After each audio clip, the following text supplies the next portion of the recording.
Question 13. A ball is thrown upwards from a height of 1 meter above the ground. After t seconds, its height above the ground is h meters, where h is given by the formula h equals 1 plus 8t, take away 5t squared.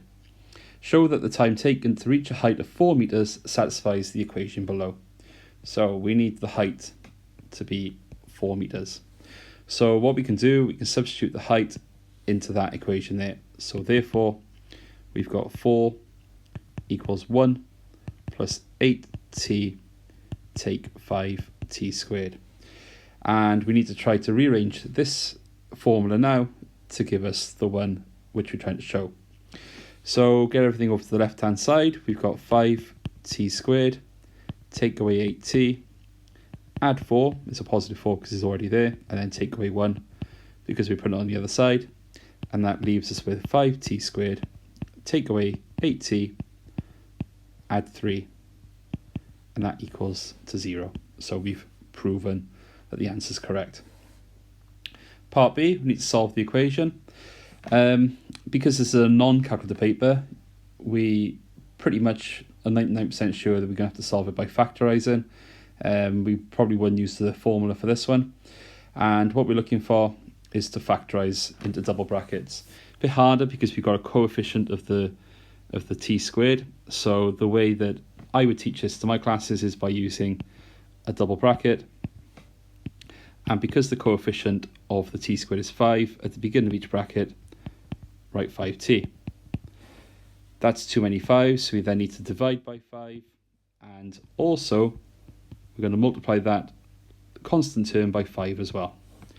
Once you've done that, it's quite easy then. Basically, multiply two numbers together to give you positive 15, and add them to give you negative 8. Well, that's going to be negative 5 and negative 3. We can see that 5 is a factor of the first bracket, so we can divide that first bracket by the 5 to leave us with t, take away 1, 5t, take away 3, equals to 0. We can then solve the equation, so t, take away 1 is equal to 0, so that means t is 1, there's one of our answers, and 5t, take away 3 equals to 0, so 5t is equal to 3, so t equals to 3 over 5. So we get two different solutions. So then part C, interpret your answer to part B in the context of the question. Now what this question is talking about is a ball being thrown upwards. So the ball is obviously going to go up and then it's going to go down. And when the time is 3/5 of a second, the ball must be going up.